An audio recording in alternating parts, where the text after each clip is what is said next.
Buen día. El día de hoy vamos a ver cargas laborales, pero va a estar centrado en la parte teórica del tema. Eh, las cargas laborales tienen ciertas características que se deben tener en cuenta a la hora de levantarlas. La primera es que necesitamos determinar cuáles son las necesidades de personal. Eso significa que no se trata de tomar una foto de la planta que se encuentra en este momento en la entidad, sino se trata de determinar cuánto y en qué calidad se necesita personal en una entidad. En segundo lugar, tenemos eh, lo que es esencial para un rediseño, decreto 1083 de 2015 y decreto 1800 de 2019 nos establecen las cargas laborales como algo obligatorio para poder llevar a cabo un rediseño institucional. Estas se encuentran en dos órdenes, el cualitativo y cuantitativo. El cualitativo en el sentido que vamos a establecer niveles, denominaciones, grados. Y cuantitativo, pues establecer cuántos de estos necesitaríamos para que la planta esté optimizada. En siguiente lugar tenemos pues que nos permite saber también cuánto nos demora una actividad. Entonces puede que una actividad tome, por decir algo, 10 minutos en un tiempo adecuado, pero nuestra planta, todos nuestros usuarios expertos están tomándoles 15, 20 minutos, por decir algo. No siempre se sabe el tiempo adecuado, pero digamos si tenemos una idea podemos buscar errores dentro del procedimiento que estén afectando los tiempos. Entonces no solamente es para aumentar o disminuir plantas, sino también sirve para poder identificar fallos dentro de los procedimientos que puedan llegar a afectar eh, el correcto, digamos que, desempeño de los funcionarios. Asimismo, pues nos permite saber si hay alguna mala práctica, porque también puede ser que no solamente que haya un error dentro del procedimiento, sino que algo se está haciendo de una manera inadecuada y por ende eso aumentaría los tiempos. ¿Qué insumos se necesitan? Pues en primer lugar tendríamos los productos o servicios que llamaríamos frecuencias. En este caso estamos hablando de la cantidad de veces que se repite una actividad, pero lo vemos en productos o servicios que preste la entidad. Por ejemplo, eh, si hablamos de evaluación del desempeño, pues es un servicio interno que se presta a los funcionarios de la organización, pero estos, digamos que tendríamos que saber cuántas evaluaciones del desempeño se hacen. Entonces, de manera transversal a la entidad, pues sería con la cantidad de empleados públicos que tenemos que se les levanta, se les evalúa el desempeño. También, pues podríamos revisar, de acuerdo, por ejemplo, si lo hace talento humano cuando está consolidando, pues ya no serían eh, la cantidad de empleados, sino sería más bien la cantidad de veces que se hace una evaluación del desempeño, que son 2 veces al año. También necesitamos los procesos, procedimientos y actividades. Entonces, si ya está documentado los procedimientos, pues tenemos una tarea bastante avanzada. Si estamos en una entidad que no, nos tocaría de cero levantar los procedimientos junto con los funcionarios de la entidad. La primera versión es digamos que la más sencilla porque ya tenemos algo avanzado, pero pues si no tocará levantar y documentar de cero los procedimientos. Por último está el diagnóstico de cada dependencia. Entonces muchas veces tenemos que acercarnos a la dependencia y con esta dependencia pues empezar a indagar con los jefes de dependencia, directivos y demás, para identificar cuáles son las necesidades de personal que tienen dentro del área. Digamos que las cargas nos pueden dar una idea cuantitativa y demás, pero digamos que las personas que están en el día a día del trabajo pues también van a tener mucho que decir al respecto. Bueno, el paso a paso es, pues bueno, primero tener claros cuáles son los procesos y procedimientos de la dependencia, los productos que va a tener esta, identificar las actividades de cada uno de estos procedimientos, pero identificando cuántos son las frecuencias en ese sentido, digamos que la cantidad de productos y servicios por actividad que puedan surgir. Por ejemplo, si estamos hablando de gestión documental, pues primero tenemos folios, entonces si estamos foliando, pues será la cantidad de folios.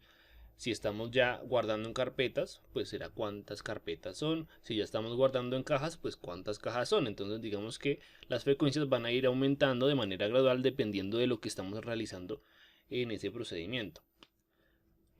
También hay que identificar cuál es el nivel del empleo. Obviamente pues esto dependerá mucho.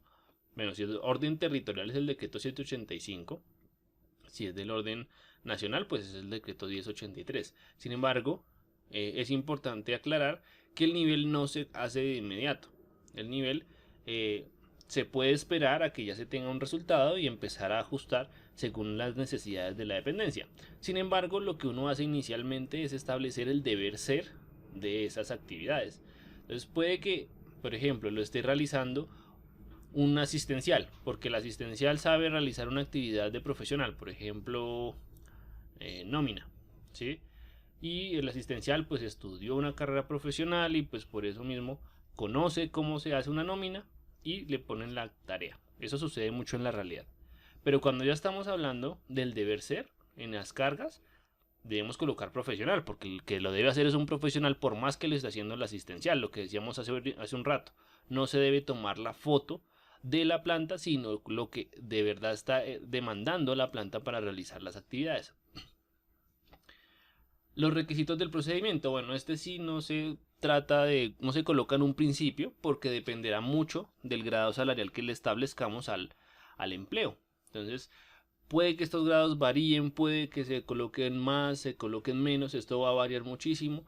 Los requisitos, por ende, se deja siempre al final para no generar dificultades.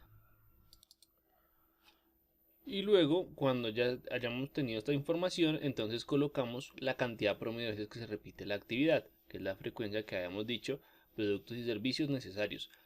Digamos que desde el primer punto ya los deberíamos tener, porque inicialmente uno le solicita a las dependencias cuáles son las frecuencias más digamos, de los productos identificados en los procedimientos, cuáles son las frecuencias que ellos manejan. Sin embargo, esto puede variar bastante. ¿Por qué? Porque puede que no esté documentado en ningún lado la cantidad de productos y servicios, no la tengan clara, entonces toca preguntarle al usuario experto que promediando según su experiencia cuál sería esa frecuencia. Y finalmente se solicita el tiempo estándar que vamos a explicar más adelante. Bueno, vamos ahora a ver las metodologías que existen de cargas laborales. En primer lugar tenemos el método de estándares estadísticos. Esta metodología es bastante útil porque es muy barata y muy precisa. El problema es llegar a tener la información suficiente para poderlo llevar a cabo. Entonces, por ejemplo, se tiene que hacer uso de estudios técnicos del pasado y tener por lo menos 5 estudios técnicos distintos para poder sacar promedio de ese tiempo y de esa manera poder saber cuál es el tiempo por actividad. Ahora, el problema es que pues, es un poco largo, ¿sí? Pero no tan largo como las otras que vamos a ver. Y es muy difícil tener realmente tantos tiempos conocidos. Se necesitaría pues que las entidades cumplan lo que dice el decreto 1800 y de esa manera pues tengamos los tiempos de 5 periodos diferentes. Aquí dentro de la fórmula, pues en el ejemplo que tenemos aquí en pantalla, tenemos 5 tiempos diferentes, se le saca el promedio y nos da la cantidad de horas que toma la actividad. Sin embargo, se le suma un 7%, que este lo vamos a ver en las demás metodologías también. Aquí tenemos un 7% de tiempo suplementario, que es, se le suma un 7% al valor que nos dio originalmente. ¿Por qué? ¿Qué es este 7%? Este 7% se trata de un tiempo que permite establecer la fatiga que genera una actividad. Las actividades generan fatiga dependiendo del tipo de trabajo que se esté desempeñando. Si es administrativo, según la OIT, 7%. Pero obviamente variará según la actividad. Si es una persona que está haciendo un tema de obra, un tema de pronto más riesgoso o de mayor, digamos que exija más físicamente, pues este porcentaje será aumentado. Pero para el caso administrativo, que es el que digamos que nos interesa a nosotros en este momento, es el 7%. El segundo metodología que tenemos es el de cronometraje. Aquí pues tenemos el método más eficaz de todos, el que nos da el resultado más exacto. ¿Por qué? Porque nos permite saber exactamente el tiempo sin necesidad de ir al pasado ni preguntar nada. Simplemente aquí estamos diciendo al empleado haga la actividad, yo le pongo un cronómetro y establezco cuánto tiempo necesito para poder realizar esta actividad. Sin embargo, ¿cuál es la dificultad? Pues primero, que para que sea más exacto hay que hacerlo 20 veces, pues porque las personas solemos hacer las cosas a veces más rápido, a veces más despacio. Eh, el problema realmente de esta metodología, por lo menos en el ámbito administrativo, es que hay actividades que pueden tomar muchas horas o pueden tomar incluso días. Por ejemplo, actividades en planeación, ¿sí? Formula el plan de acción. Esto puede tomar meses, ¿sí? Bueno, tampoco, bueno, semanas, pronto un mes, ¿sí? Entonces, en ese sentido tenemos un rango tan amplio que el método del cronometraje no es útil. De pronto funciona para algunas actividades muy repetitivas y hace que permita de pronto saber, por ejemplo, una persona en un cajero, ¿sí? De una cajera de un supermercado. Ellos tienden a hacer actividades muy repetitivas y esos movimientos, pues puede uno calcularlos con cronómetro para ver cuánto uno necesita según la cantidad de productos que lleguen, cuánto necesita la persona para atender un carro lleno de un cliente, por decir algo. ¿Sí? En ese caso funciona, pero para temas administrativos es muy complejo. En este caso, pues digamos que lo que se hace es que se saca el promedio de los 20 mediciones y de allí pues vamos simplemente a sacar el tiempo, bueno, promedio de tiempos de A, o sea, de la actividad que tengamos A y de la actividad que tengamos B. Obviamente aquí estamos hablando de dos actividades distintas. En ese sentido, vamos a simplemente sumar las dos actividades, que nos da el 4,654 minutos, y le sumamos igualmente el 7% que ya habíamos preestablecido desde el anterior que habíamos hablado. En ese sentido, pues simplemente ya lo convertimos en horas cuando lo pasamos de minutos a horas. Acuérdense que en cargas siempre se lo manejamos en horas, sino que aquí, pues por ser un tema de cronómetro, pues se maneja en minutos inicialmente. Método estándares subjetivos. Este método digamos que es el más utilizado en Colombia, pues en el sector público. Es el que, digamos que la función pública enseña, el que recomienda y para el cual hay guías. Y aquí estamos, digamos que la ventaja que tiene es que permite medir actividades de tipo administrativo e intelectual, que es el que nos atañe para nosotros como administradores públicos. Los tiempos se obtienen de acuerdo a estimaciones por parte de las personas. Eso quiere decir que hay personas que vamos a seleccionar, como decimos acá, usuario experto o experimentado por procedimiento, para hacerle preguntas sobre cada actividad y de allí empezar a establecer los tiempos. ¿Sí? En este caso, tenemos que tener en cuenta que no se trata de levantarle las cargas a toda la entidad, no, solamente al usuario experto por procedimiento. Eso es lo importante. ¿Por qué? Pues porque los usuarios expertos son los que en teoría llevan muchos años haciendo ese mismo procedimiento, entonces lo conocen de principio a fin. En cambio, pues estar levantándole cargas a toda la entidad, pues primero es desgastante y segundo, pues no nos va a dar un resultado correcto, porque pues la idea es que sea el que lo haga mejor, porque así sabemos que los que vengan a hacerlo tienen que estar a un nivel similar o por lo menos esperar que en el tiempo lleguen a él. Aquí se calculan tres tipos de tiempos: el tiempo mínimo, tiempo promedio y tiempo máximo. No se deben tener en cuenta tiempos extremos. Ahora, tiempo mínimo y promedio y máximo, ¿qué significa? Que la persona nos va a decir, según la media que tiene de las veces que ha repetido esta actividad, cuál es el mínimo tiempo que le ha tomado, el máximo tiempo que le ha tomado y el promedio, o sea, ya el más común, promediando todos los tiempos que esa persona ha manejado. Obviamente es un estimado, pero la idea es que se le explique hacia la persona. ¿Por qué? Porque si nos vamos por mínimos y máximos y lo tenemos en cuenta de una manera no, digamos que no práctica, porque hay que esperar que nos diga en el mejor de los casos, en un buen caso, la persona se va a ir hacia temas de pronto extremos. Entonces, por ejemplo, ¿cuánto fue el máximo? No, entonces fue un día que se fue la luz, un día que el sistema no servía, ¿sí? Entonces va a empezar a buscar la persona por simple naturaleza va a buscar cuál es el verdadero máximo y va a encontrar pues siempre tiempos extremos que no van a permitir que el resultado sea objetivo. Y bueno, la ventaja que tiene es que es más rápido que el de cronometraje y mucho menos costoso.